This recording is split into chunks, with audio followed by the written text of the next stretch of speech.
ছাত্র জনতার আন্দোলনের সময়ে মিরপুরে সাগর হত্যা মামলায় সাবেক এমপি কণ্ঠশিল্পী মমতাজ বেগমকে 4 দিনের রিমান্ডে নিয়েছে পুলিশ। বাংলাদেশে এক সময়ের অনেক আলোচিত সঙ্গীত শিল্পী এবং সংসদ সদস্য মমতাজ বেগম মারা গেছেন। মাননীয় স্পিকার, আমার নেত্রী সকালবেলা উঠে ভোরে আজান শুনে অজু করে নামাজ পড়ে এদেশের তার কাজ শুরু করেন। আর আপনাদের নেত্রীরা কি করতেন এটা সারা বাংলার মানুষ জানে। সিয়াসাত হাদিস, তিরমিজি শরীফ, মেশকা শরীফ, আবু দাউদ শরীফ, বুখারী শরীফ, মুসলিম শরীফ থেকে শুরু করে এমন কোনো খণ্ড নাই যেগুলো না পড়েছি। আমরা ধর্ম অন্ধ না, আমরা ধর্ম ভীরু, আমরা ধর্মের কাজ করি কিন্তু অন্ধত্ব গ্রহণ করি নাই। পৃথিবীর যেখানেই যাক তারা কিন্তু ওই পাংখার সাথে নাচে।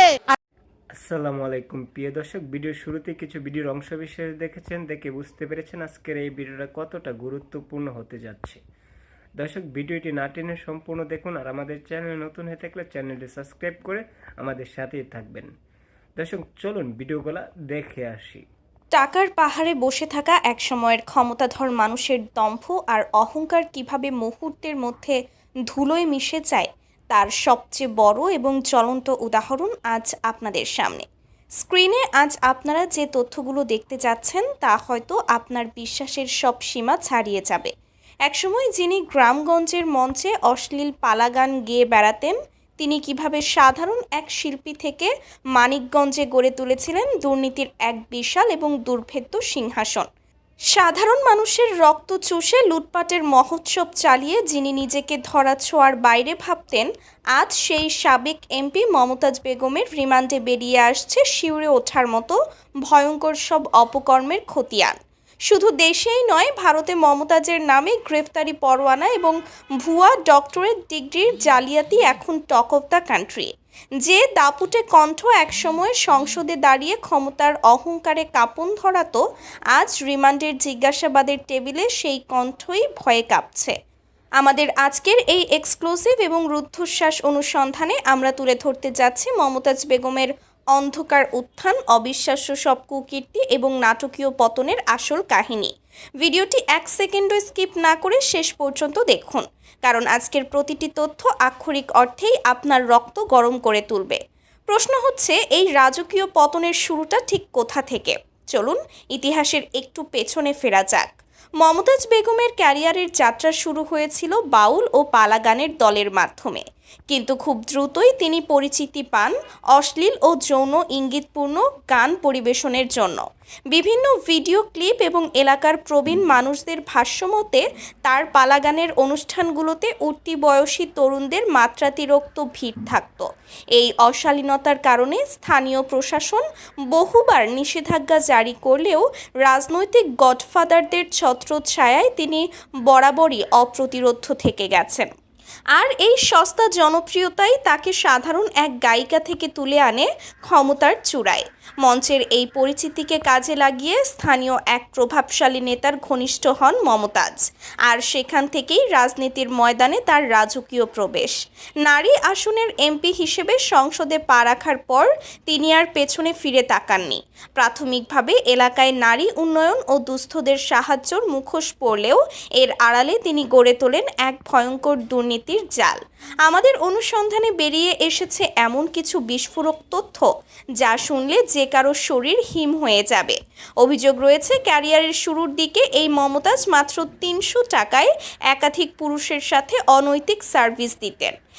তিনবার নিজের স্বামীর নাম পরিবর্তন এবং নান্টু ঘটকের মাধ্যমে 17 বার বিয়ের পিঁড়িতে বসা এই মমতাজই পরবর্তীতে জাতীয় সংসদে দাঁড়িয়ে মানুষকে ইসলাম ধর্মের মনগড়া ব্যাখ্যা শেখাতেন। তার এসব হাস্যকর বক্তব্য শুনে সারা দেশ হাসলেও ক্ষমতার জোরে তিনি ঠিকই নিজের আখের গুছিয়ে নিচ্ছিলেন। ক্ষমতার লোভ মানুষকে কতটা অন্ধ আর বেপরোয়া করতে পারে তার সবচেয়ে বড় উদাহরণ ছিল শেখ হাসিনার শাসন আমল, আর সেই আমলের অন্যতম রত্ন ছিলেন মমতাজ। সংসদে দাঁড়িয়ে গান গাওয়া, কোরআনের মনগড়া ব্যাখ্যা দেওয়া এবং শীর্ষ নেত্রীর মন জয় করতে তোষামতের চরম সীমায় পৌঁছানোই ছিল তার প্রধান কাজ।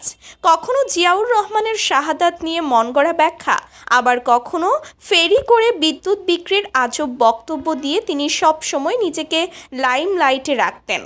নিজ এলাকার দলীয় সভা সমাবেশে জেলা আওয়ামী লীগের বর্ষিয়ান নেতাদের চরম কটাক্ষ করে মন্তব্য করা ছিল তার নিত্যদিনের অভ্যাস। কিন্তু তার এই ভাড়ামি শুধু মুখের কথাই সীমাবদ্ধ ছিল না। তদন্তে প্রমাণসহ উঠে এসেছে তার মেগা দুর্নীতির খতিয়ান। রকমারি প্রকল্প বরাদ্দের টাকা হাতিয়ে নেওয়াই ছিল তার প্রধান টার্গেট।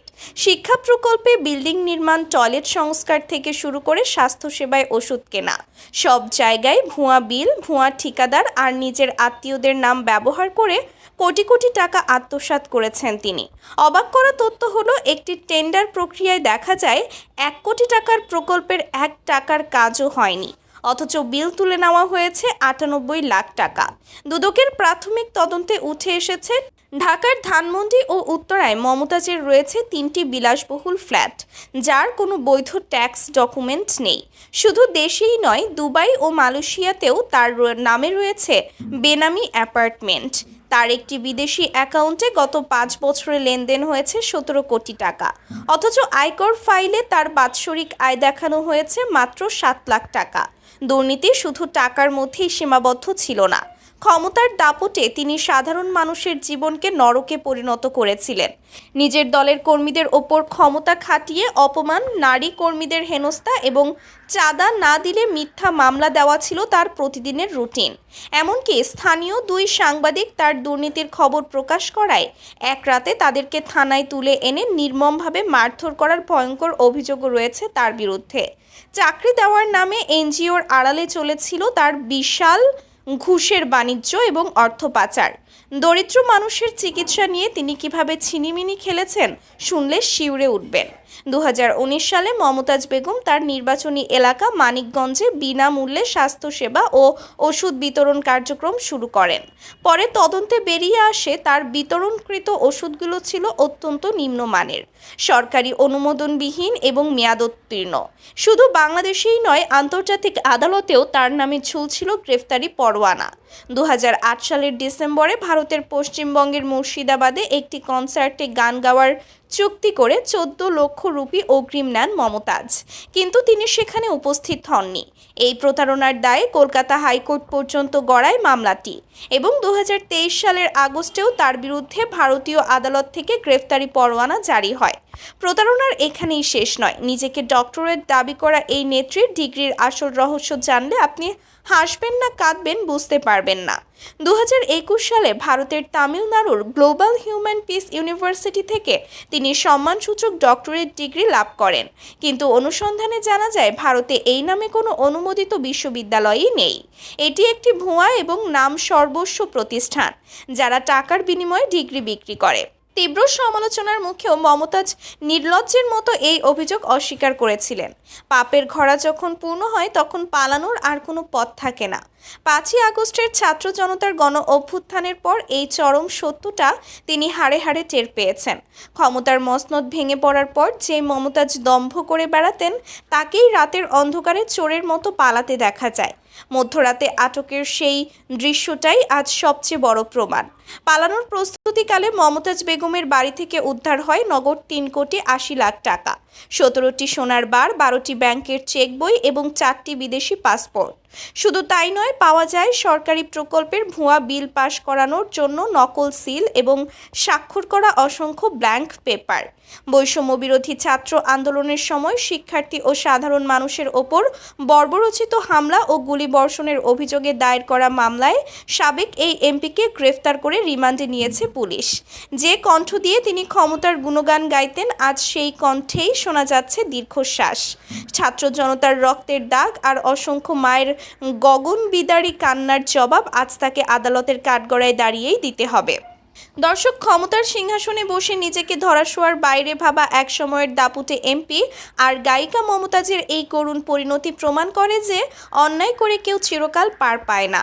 এই পুরো ঘটনাটিকে আপনি কিভাবে দেখছেন? ক্ষমতার এমন জঘন্য অপব্যবহার, সীমাহীন দুর্নীতি এবং ছাত্র হত্যার নির্দেশদাতার কি দৃষ্টান্তমূলক সর্বোচ্চ শাস্তি হওয়া উচিত বলে আপনি মনে করেন?